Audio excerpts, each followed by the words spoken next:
Okay, so when you rig a dodger, you're going to hold it down in the water either with the downrigger, and so your main line is tied to the dodger, and then you'll put it behind a downrigger, say 6 to 10 feet. You need to have it far enough between the dodger, far enough behind your downrigger that the dodger has the freedom to move and work in the water.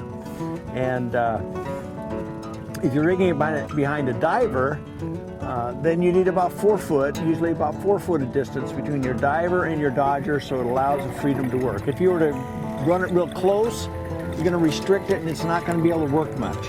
So make sure and get it 6 to 10 feet behind your downrigger or further, and about 4 feet behind your diver. Here we've rigged a spin glow behind a flasher, and a flasher is very similar to a dodger in that you need some distance between your downrigger and your flasher to enable it to work and make that big arc or rotation in the water.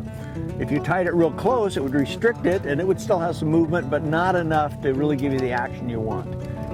Same thing if you ran this behind a diver. You'd want at least 4 foot of distance, and maybe even a little more, between your diver and your flasher to allow it to work. So with a flasher or a dodger, because they have that movement in the water, they will put a pulsating action into a fly or a squid, or you can use really anything behind them, a spoon, a spinner, a plug, anything behind them. And the longer the distance is between your flasher and your lure, the less action the flasher or influence the flasher will have on your lure, and the shorter distance, the more movement it will give it. Okay, so here we have a fish flash, and because it just spins on its axis, which sends out those horizontal flashes of light that attract fish, and because of its triangular shape, you can run them right in line, right behind your dodger, or closer to your downrigger. In fact, a lot of anglers will rig them just right at their cannonball to draw fish in, and then have their downrigger release just above. Some anglers also that target lake trout or fish when they're really hugging the bottom, they'll run a fish flash, say 6 feet or 10 feet behind their downrigger ball, and the fish flash and they'll set it real close to the bottom, almost touching the bottom, and the fish flash's triangular shape will stir up the bottom sediment, which can be a fish attractor in itself, and because of its triangular shape, it won't get hung up, won't false trip your downrigger.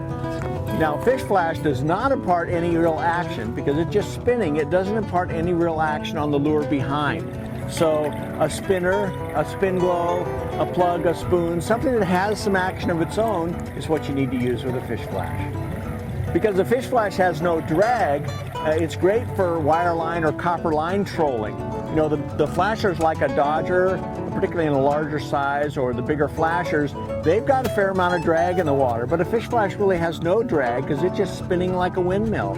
And so anglers that fish wireline, copper line, they'll rig them in line, and they'll oftentimes put those quite a ways behind their boat, and they can reel them in with no drag, so they're more inclined to use a flasher where they really shy away from using a harder pulling type attractor.